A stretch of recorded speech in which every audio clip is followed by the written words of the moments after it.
So, Chris, morning of the. Is it really going to be the last one? Like, how many people have tried to convince you otherwise this week? Yeah, it's definitely been a lot of people trying to convince me otherwise. Everything from the press conference, Blair going, "Is this really the last one?" But yeah, no, it is the last one, and looking forward to it. It's kind of weird walking into here knowing that it is the last one, and kind of like I said, I was talking to Brayton about this. Like, man, before the season started, it was like, and it's the last one. It was last year, but it was like you still had 17 rounds, 5, 6 months, and blink of an eye, it's here. And here we are today. It's a beautiful day out, and super excited for today. So, all year, being that it's your last one, whether it's the cities you've gone to, track walks, places, does it feel different? Do you take a little more time to take it all in, or is it like has it gone by quick? Is it almost like it just felt like any other season? Yeah, this season kind of felt like it was like any other season. It went by pretty quick. You try to like take in the moments and enjoy it, and go race to race. But at the same time, it's like it's hard just to like take it in and enjoy it, and then try to do good at the same time. It's like if me personally, like if I don't do good, I'm super hard on myself, and it's like I will kill myself to do better. So. It's been just like a regular season for me to just like try to always be better, and at the same time try to take it in. It's been like a hard deal to try to like to balance. So like I said, walking in here today, it's like it just got real. So yeah, just gonna try to enjoy every moment of it and go out with a bang. And so, what's the? I guess, at the end of the day, what made you realize this was going to be the year? What was the aha moment, or when did you come to realization like, yeah, this is it? Yeah, it was like before last year, when I rode in 2021, it was like, this might be my last year. I don't know. And then I got hurt, Atlanta Speedway, when McAdoo crashed into the side of me.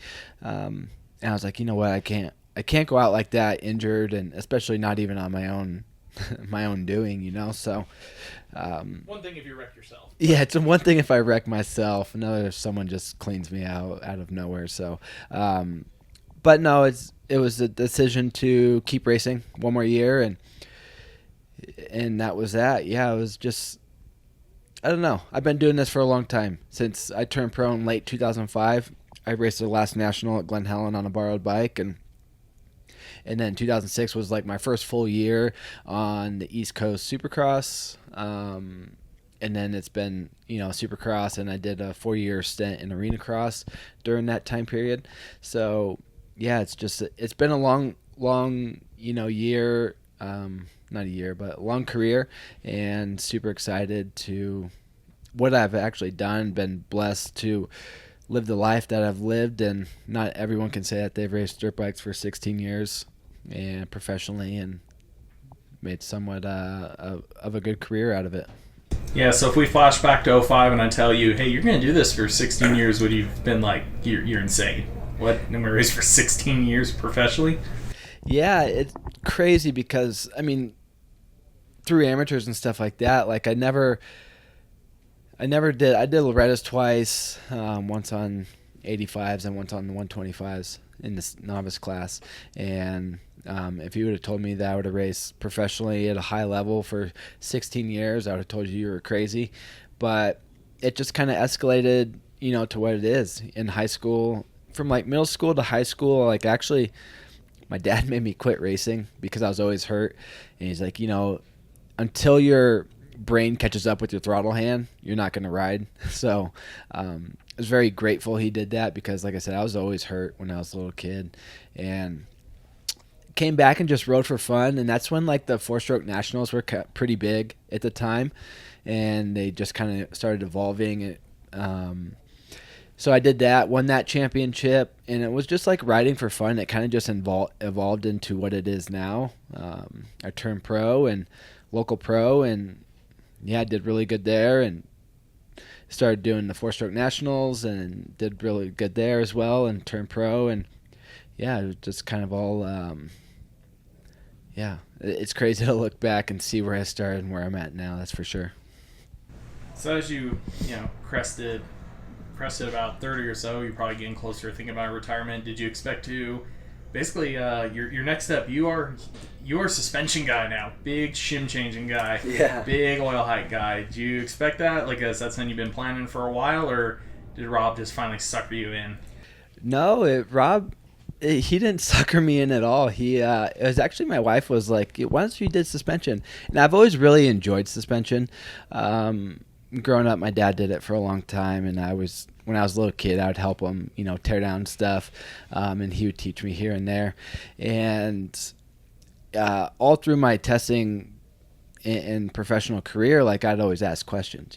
Why did you do this? Why did you do that? And kind of get to know the ins and outs and whys and do's and don'ts and stuff like that. And I've always just been super intrigued with suspension. So my wife brought it up, like, why don't if you just like did race tech and became a center and did suspension? I was like, that's a really good idea.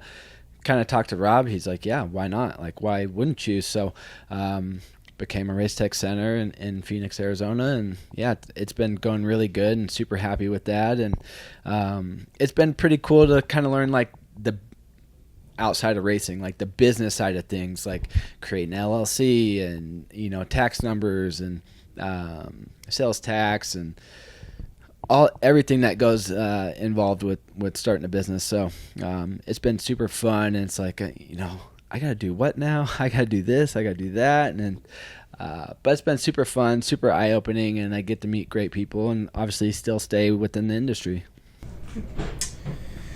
For anybody watching this that aspires to race pro and maybe have as long of a career as you did, what's your one piece of advice?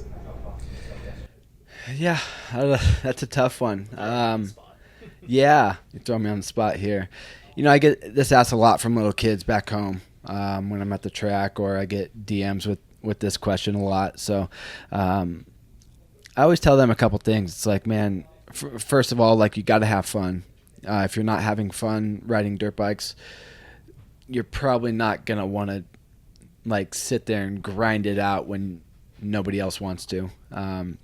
It's a lot of hard work and a lot of dedication, and it teaches you a lot. So you got to have fun while doing it. It teaches you a lot of things. And another thing too is you got to believe in yourself. You got to chase that dream. You got to believe in yourself and believe that you can go and race with those people. So it may take time and it may take years, but to believe in yourself and actually go out there and do it is a big, thing that you got to do.